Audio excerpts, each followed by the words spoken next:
Jadi ini yang dimaksud dengan transportasi kerakyatan, betul bukan Bu? Iya betul ya. Jadi transportasi kerakyatan ini merupakan transportasi yang mewujudkan keadilan sosial bagi seluruh rakyat Indonesia.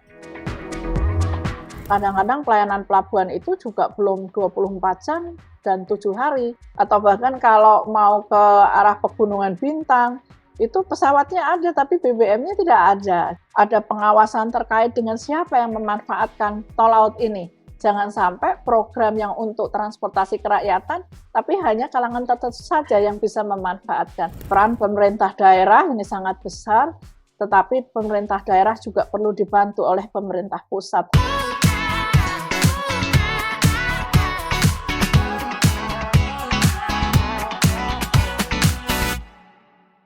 Assalamualaikum warahmatullahi wabarakatuh. Salam sejahtera untuk kita semua.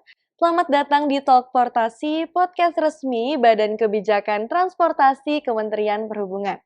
Kembali lagi bersama saya Kamila yang akan menemani Sobat Bijak dan juga memandu perbincangan kita pada episode kali ini. Tentunya kita akan membahas segala hal tentang transportasi, mulai dari darat, laut, udara, sampai dengan logistik yang tentunya suka bikin kita pusing tapi juga sangat menarik untuk selalu kita kulik. Nah, kali ini kita akan membicarakan mengenai program tol laut. Yang dimana program ini sudah berjalan beberapa tahun ke belakang, tetapi saat ini banyak sekali pertanyaan yang muncul di masyarakat. Apakah sudah efisien dan bagaimana pengembangan ke depannya?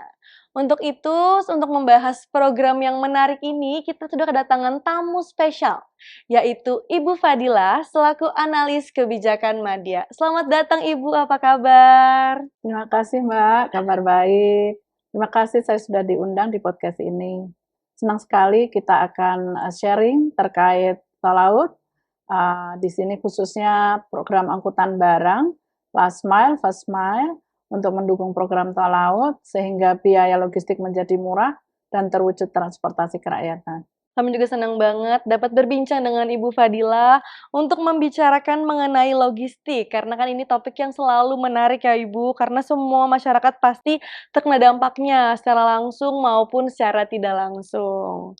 Baik Ibu, karena tadi sudah disinggung sedikit nih topik logistik yang menyentuh kehidupan dari bahan pokok sampai dengan akses antar wilayah. Untuk itu pertanyaan kita mulai dari dasarnya dulu kali ya Ibu, yaitu mengapa logistik ini jadi isu yang strategis dalam RPJMN 2025 sampai 2029. Ya, dalam RPJMN 2025 sampai 2029, logistik ini memang menjadi isu sangat strategis. Karena memang kita tahu biaya logistik saat ini di Indonesia itu cukup besar, sekitar 14,29%. Nah, ini cukup besar dibanding dengan negara-negara maju yang hanya sekitar 8-10%. Nah, untuk itu pemerintah punya target untuk menurunkan biaya logistik ini, Mbak, ya sekitar 12%. Oke, jadi memang ini sangat berkaitan ya Bu, kalau misalnya kita tekan harga logistik, tentunya harga barang jadi lebih terjangkau. Lalu bagaimana nih Bu, hubungannya dengan program tol laut? Iya. Nah, untuk menurunkan biaya logistik tersebut, pemerintah punya intervensi, yaitu dengan adanya program tol laut tersebut. Nah, program tol laut di sini adalah penyelenggaraan angkutan barang melalui laut dari Indonesia bagian barat, yaitu dari wilayah Sumatera sampai wilayah Papua, dengan menghubungkan beberapa pelabuhan-pelabuhan hub sampai ke pelabuhan-pelabuhan di 3TP. Nah, ini program tol laut ini sudah sekitar 10 tahun, Mbak. Ini diinisiasi sejak 2015. Oke, karena sudah cukup lama ya Bu, sudah 10 tahun, banyak sobat bijak yang bertanya-tanya nih Bu, apakah tol laut ini sudah berjalan dengan efektif dan juga efisien? Memang setelah 10 tahun berjalan ini banyak pencapaian-pencapaian dengan adanya program tol laut ini. Yang pada tahun 2015 awalnya sekitar 6 trayek, kemudian saat ini sudah sampai 39 trayek. Kemudian jumlah pelabuhan di Singgahi pun sekarang juga sudah mulai ratusan pelabuhan. Dan pada awalnya program tol laut ini ada karena adanya disparitas harga, Mbak. Jadi disparitas harga di sini adalah perbedaan harga barang di wilayah barat sampai wilayah timur Indonesia. Nah, saat ini disparitas harga itu sudah mulai menurun, sekitar 11-30% sudah ada penurunan disparitas harga. Nah, kemudian tol laut ini juga sudah mulai menumbuhkan pertumbuhan ekonomi di daerah-daerah terpencil, juga memberikan akses terhadap produk-produk lokal.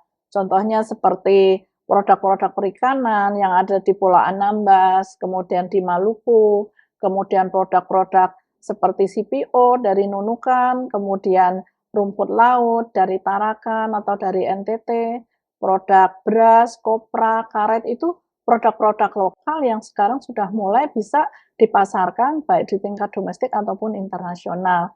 Jadi sebenarnya tol laut ini sudah banyak pencapaiannya, walaupun masih perlu beberapa perbaikan. Nah, saat ini program tol laut ini baru port to port.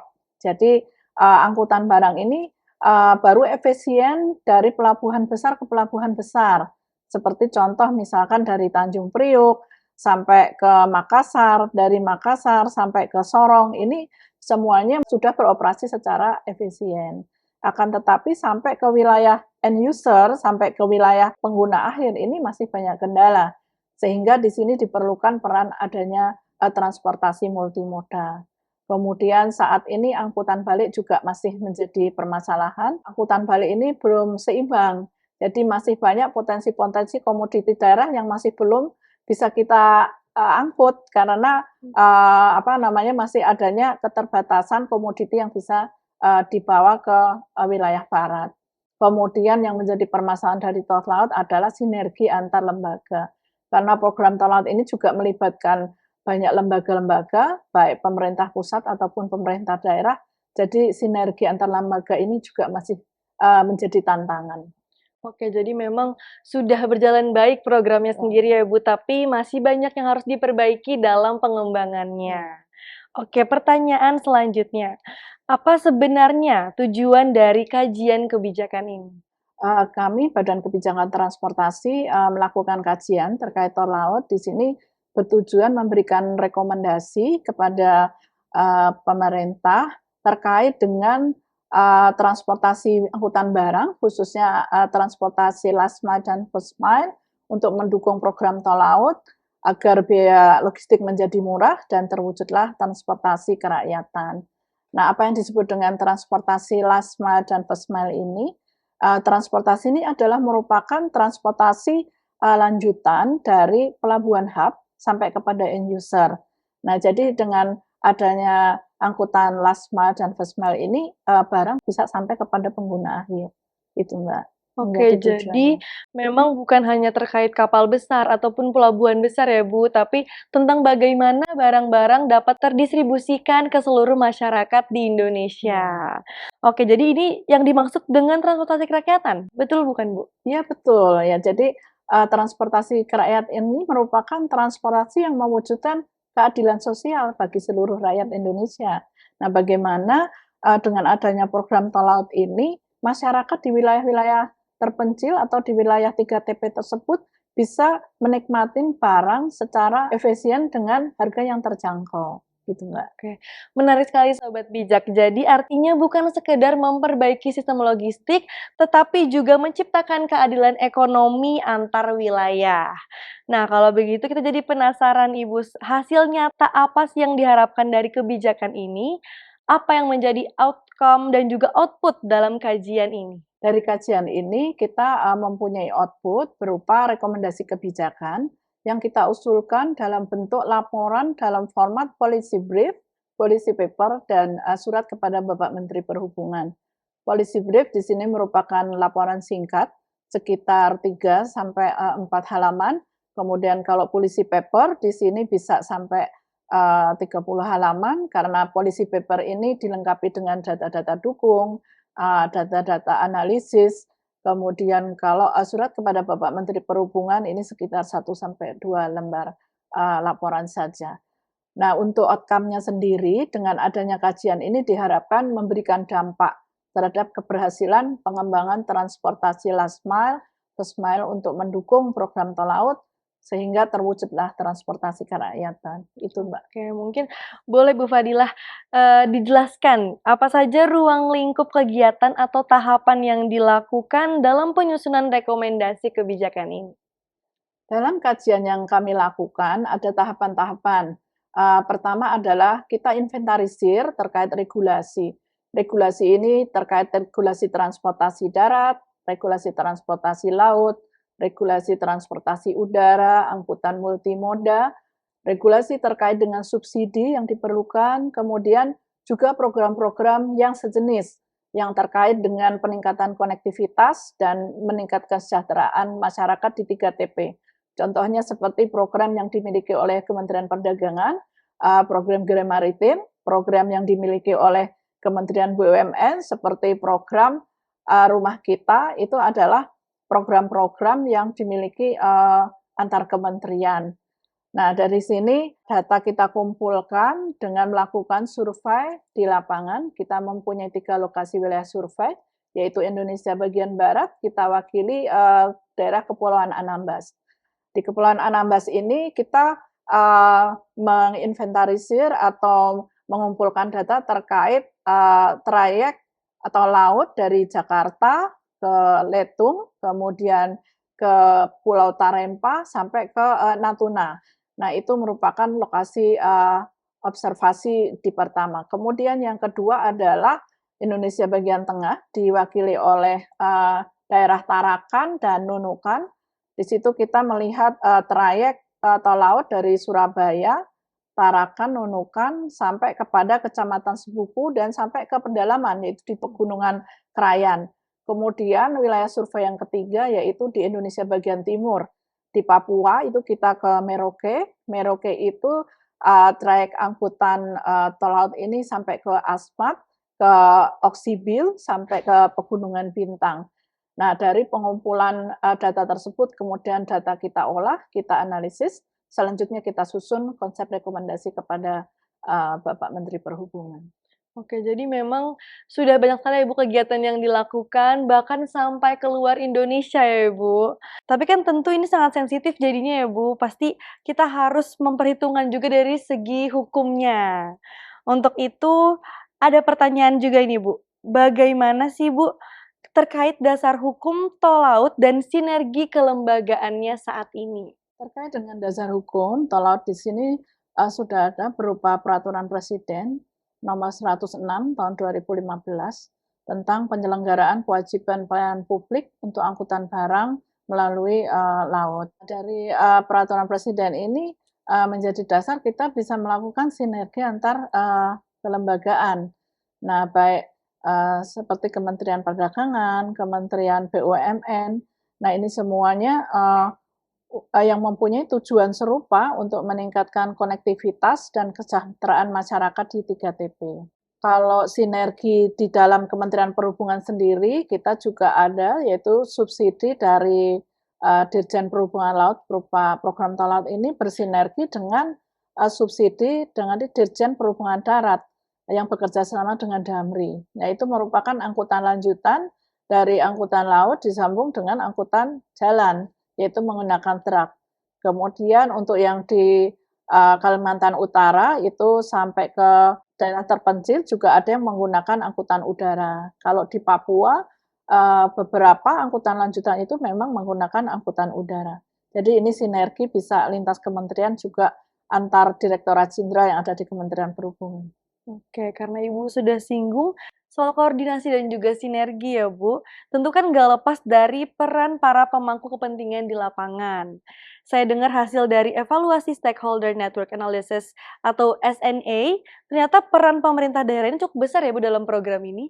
Iya, pemerintah daerah itu punya peran yang cukup besar, Mbak. Karena memang daerah 3TP itu adanya di pemerintah daerah. Nah, di sini pemerintah daerah itu mempunyai peran dari tahap perencanaan, kemudian tahap pelaksanaan, sampai pada tahap evaluasi. Nah, lembaga-lembaga yang berperan besar di daerah seperti pengelola pelabuhan, dinas perhubungan, dinas pertanian, perkebunan, dinas perikanan, bahkan kayak paguyuban tenaga kerja bongkar muat ini juga sangat berperan di dalam kesuksesan program tol laut di daerah itu. Jadi Sobat Bijak, tidak hanya pemerintah pusat aja nih yang ngambil alih kebijakannya, tapi juga kita membantu melalui pemerintah daerah yang memiliki peran penting dalam menentukan keberhasilan jalannya program tol laut ini. Lalu kira-kira apa nih Bu, peran pemerintah daerah dalam keberhasilan program tol laut ini? Iya. Tadi saya sudah sebutkan bahwa pemerintah daerah itu yang paling tahu apa yang menjadi kebutuhan dan kondisi lapangan. Nah, pemerintah daerah di sini juga berperan dalam memberikan informasi yang jelas kepada masyarakat tentang bentuk layanan apa yang diperlukan oleh masyarakat. Nah, pemerintah daerah di sini juga berperan melakukan koordinasi antar lembaga yang ada di daerah. Misalkan pemerintah provinsi harus berkoordinasi dengan pemerintah kabupaten dan kota. Kemudian pemerintah daerah di sini juga harus memberikan peran dalam penyediaan infrastruktur, baik infrastruktur pelabuhan, infrastruktur akses, baik jalan darat, jalan sungai, ataupun infrastruktur berupa udara, transportasi udara. Oke, kita sudah dijelaskan aspek hukum dan juga aspek kelembagaan ya Bu. Lalu bagaimana dengan aspek tata ruangannya? Dari sisi tata ruang, kita tahu bahwa pertumbuhan ekonomi itu saat ini lebih berpusat di Pulau Jawa, sehingga pembangunan itu belum merata. Nah, dengan adanya tol laut ini diharapkan pembangunan itu diharapkan merata, tidak hanya di kawasan Pulau Jawa saja, tetapi harus di luar Pulau Jawa atau di kawasan timur Indonesia. Jadi, kita tahu bahwa pertumbuhan di Pulau Jawa itu hampir 60% karena produksi barang pokok penting itu adanya di Pulau Jawa. Nah, bagaimana tata ruang yang diharapkan dari program tol laut ini, yaitu tata ruang yang mendukung program tol laut. Sehingga diharapkan untuk setiap PKL, yaitu pusat kegiatan lokal atau pusat pelayanan kawasan, itu perlu dibangun pelabuhan-pelabuhan pengumpan lokal sebagai spoke ataupun bandara-bandara pengumpan lokal sebagai spoke. Nah, ini semua merupakan tata ruang yang diharapkan akan memperlancar program tol laut ini. Oke, mungkin juga bisa lebih lanjut lagi nih Bu penjelasannya, mengenai apa yang dimaksud dengan aspek transportasi dan juga logistik di sini. Baik, Mbak. Untuk aspek transportasi dan logistik, di sini kita bahas terkait dengan infrastruktur. Tadi kita sudah jelaskan, sudah bahas terkait bahwa di daerah 3TP kebanyakan infrastruktur itu terbatas. Jadi pelabuhan-pelabuhan itu kadang-kadang dermaganya tidak layak untuk disinggahi, kemudian alat bongkar muatnya terbatas, mungkin peralatannya juga masih manual, kemudian tenaga kerja bongkar muatnya skill-nya juga mungkin belum bisa memenuhi seperti yang diharapkan, kemudian keterbatasan akses jalan di daerah menuju 3TP itu kadang-kadang tidak bisa layak untuk dilewatin, atau sungai ataupun bandara di sini mungkin belum layak untuk bisa diakses dalam pengiriman barang. Nah, kadang-kadang pelayanan pelabuhan itu juga belum 24 jam dan 7 hari. Kalau di pelabuhan besar seperti Tanjung Priuk ataupun pelabuhan di Makassar, itu operasionalnya udah sangat efisien. Mereka bekerja 24 jam sehari, 7 hari kerja. Kemudian bongkar muatnya juga dengan peralatan yang sudah canggih, yang efisien. Kemudian tenaga bongkar muatnya juga sudah mempunyai skill yang profesional. Nah, di daerah pedalaman fasilitas-fasilitas tersebut masih banyak permasalahan. Kemudian terkait dengan pemanfaatan tol laut ini biasanya juga masih hanya di kalangan-kalangan sekitar pelabuhan-pelabuhan besar saja. Di pelabuhan-pelabuhan yang di pedalaman itu pemanfaat tol laut itu juga masih belum merata. Kemudian terkait dengan konektivitas kadang-kadang sudah terhubung, tetapi frekuensinya masih sedikit. Misalkan untuk di Papua dari Pelabuhan Merauke kemudian dilanjutkan ke Asmat, itu perjalanan kapal bisa tidak sering gitu, frekuensinya masih terbatas, kemudian juga terkendala cuaca, atau bahkan kalau mau ke arah Pegunungan Bintang, itu pesawatnya ada tapi BBM-nya tidak ada. Jadi keterbatasan bahan bakar pun juga menjadi kendala di sini. Kemudian aspek keamanan gitu ya, khususnya seperti di Papua, pengiriman barang melalui sungai itu juga masih menjadi tantangan terkait dengan keamanan. Nah, terkait dengan pergudangan juga masih terbatas, ketersediaan gudang-gudang, khususnya gudang yang dilengkapi dengan cold storage. Jadi untuk program tol laut yang komoditas perikanan ini punya potensi besar, tetapi mempunyai keterbatasan diangkut karena kontainer-kontainer yang ada cold storage-nya ini juga masih terbatas. Itu Mbak yang terkait dengan aspek transportasi dan logistik. Oke, di sini juga dicantumkan Bu, kalau dalam kajian ini ada aspek permodelan dan juga optimasi. Mungkin boleh juga nih Bu dijelaskan apa maksud dari aspek ini? Ya, dalam kajian ini kita juga melakukan optimasi di sini terkait dengan ukuran kapal. Ukuran kapal untuk Kepulauan Anambas ini memang medannya kan berat ya, lautnya besar, ombaknya, sehingga keamanan kapal ini akan dapat tercapai kalau ukuran kapal itu minimal di atas 34 GT. Ya, jadi untuk wilayah-wilayah yang wilayah studi yang lain di tengah dan timur itu bisa kapal-kapal yang di bawah itu. Nah, kemudian terkait optimasi rute, rute yang optimal adalah rute dari pelabuhan hub, kemudian ke pelabuhan pengumpan, baik regional ataupun lokal, kemudian dilanjutkan dengan ke pelabuhan-pelabuhan antar kecamatan. Nah, itu optimasi yang dihasilkan dari kajian ini. Oke, ini juga ada aspek terakhir nih Bu, yang juga jadi aspek yang sangat dikepoin sama sobat bijak, yaitu aspek ekonomi. Bagaimana pengaruh tol laut terhadap aspek ekonomi ini sendiri Bu? Ya, memang ini yang paling penting ya terkait dengan tol laut ini memang kan tujuan utama menurunkan disparitas harga. Nah, Betul. jadi memang tol laut ini memang sudah bisa menurunkan harga barang untuk komoditi tertentu. Dari hasil kajian kami memang sudah ada penurunan harga barang pokok dan penting, khususnya untuk Kepulauan Anambas ini bisa sekitar 20% penurunannya. Nah, untuk Tarakan ini masih kecil ya, memang sekitar 5%, di bawah 5%, 3,6% sudah bisa menurunkan harga pokok, harga barang pokok dan penting. Nah, kemudian terkait dengan pengguna pemanfaat program tol laut ini, saat ini memang masih belum bisa mencapai ke semua 3 TP, masih di pelabuhan-pelabuhan besar. Jadi seperti trayek dari Surabaya ke Tarakan, kemudian ke Nunukan, sampai ke Pegunungan Krayan, itu banyak yang memanfaatkan itu di kota Tarakannya atau di Nunukannya. Tapi sampai ke pedalamannya itu masih sedikit yang memanfaatkan tol laut ini. Nah, banyak aspek juga karena mungkin informasi terkait dengan program tol laut ini masih belum gencar ya sosialisasi yang dilakukan, sehingga belum banyak masyarakat atau pelaku usaha yang bisa menikmati pemanfaatan program tol laut ini. Kemudian dari aspek komoditi yang bisa diangkut, selama ini sudah mulai bertambah. Kalau dulu angkutan dari timur itu masih kosong, sekarang sudah mulai ada potensi komoditi-komoditi walaupun masih berupa produk-produk alam, produk perkebunan, produk pertanian, kemudian produk perikanan.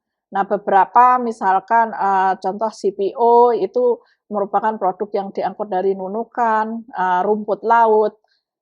Kalau dari Nunukan atau Tarakan itu rumput laut itu sangat banyak potensinya.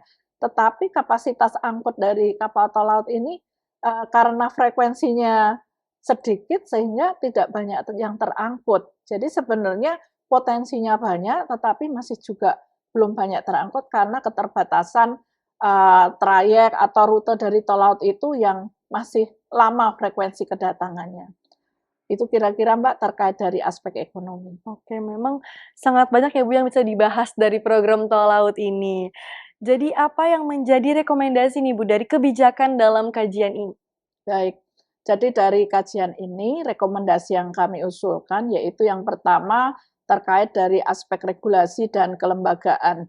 Kita masih perlu penguatan terhadap regulasi. Kita perlu perbaharui terus-menerus regulasi terkait ini sesuai dengan dinamika yang dibutuhkan.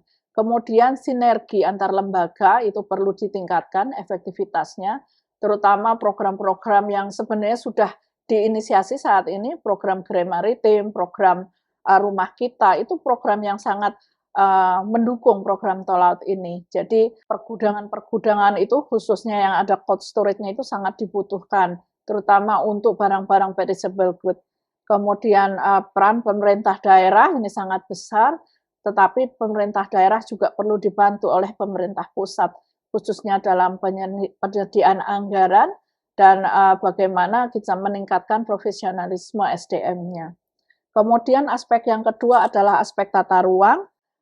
Rekomendasi kita adalah bahwa tata ruang yang diharapkan adalah pembangunan yang merata di kawasan barat dan timur, serta pembangunan yang mendukung program tol laut. Sehingga pembangunan pelabuhan pengumpan lokal, pembangunan bandara pengumpan lokal, di pusat-pusat kegiatan di daerah-daerah 3TP itu sangat penting untuk dilakukan. Yang ketiga adalah aspek transportasi dan logistik, adanya peningkatan infrastruktur, pelabuhan, kemudian akses menuju pelabuhan, kemudian operasional pelabuhan, kemudian pelabuhan-pelabuhan di tujuan akhir itu perlu dilakukan peningkatan kapasitas dan peningkatan kondisi infrastrukturnya. Kemudian rute program tol laut ini juga perlu dievaluasi, ukuran kapal yang efisien juga perlu dievaluasi, kemudian program-program subsidi yang sudah dilakukan oleh Kementerian Perhubungan saat ini perlu dilanjutkan karena itu sangat bermanfaat, dan kemudian penyediaan gudang tadi perlu ditingkatkan, kemudian ketersediaan BBM tadi terutama di wilayah-wilayah 3TP tersebut juga perlu kontinuitasnya itu perlu dipikirkan ya, perlu diperbaiki. Kemudian aspek ekonomi, tadi sudah kami sampaikan bahwa potensi muatan balik itu perlu diidentifikasi lagi sehingga jumlah muatan yang ke arah timur dan ke arah barat itu bisa seimbang, sehingga biaya operasional kapal menjadi murah dan biaya logistik tentunya menjadi murah. Nah, tidak kalah adalah pengawasan. Di sini ada pengawasan terkait dengan siapa yang memanfaatkan tol laut ini. Jangan sampai program yang untuk transportasi kerakyatan, tapi hanya kalangan tertentu saja yang bisa memanfaatkan. Jadi harus dipastikan bahwa yang memanfaatkan program tol laut ini harus merata semua rakyat Indonesia di wilayah 3TP. Dan pengawasan terhadap harga komoditi ini juga menjadi penting. Jangan sampai harga komoditas tol laut lebih mahal dibanding dengan harga non-tol laut. Nah, kira-kira itu Mbak, masukan atau rekomendasi yang bisa kita sampaikan dengan kajian yang sudah dilakukan oleh Badan Kebijakan Transportasi. Sangat luar biasa ya Sobat Bijak pembahasan kita pada hari ini, mulai dari tantangan logistik, arah kebijakan, sampai dengan sinergi antar moda. Banyak banget nih insight baru yang kita jadi tahu akibat diskusi kita pada hari ini. Nah, untuk itu kita juga harus nih membantu pemerintah Indonesia untuk mensukseskan dan mendukung terus program tol laut yang sudah berjalan hingga hari ini. Sebelum kita tutup, mungkin ada pesan terakhir dari Ibu Fadilah untuk pendengar Talk Portasi. Untuk terimplementasi dengan baik rekomendasi-rekomendasi yang sudah kami usulkan, maka karena ini melibatkan banyak sektor, harus ada siapa yang menjadi leading sektor. Nah, perlu leading sektor ini menjadi koordinator sehingga keberhasilan program tol laut khususnya angkutan barang last mile first mile ini akan bisa terwujud sehingga mengurangi biaya logistik dan mewujudkan transportasi kerakyatan. Itu Mbak. Oke. Setuju sekali, karena transportasi itu bukan hanya urusan jarak, tetapi juga soal keterhubungan mulai dari ekonomi, sosial, dan semangat gotong royong bangsa.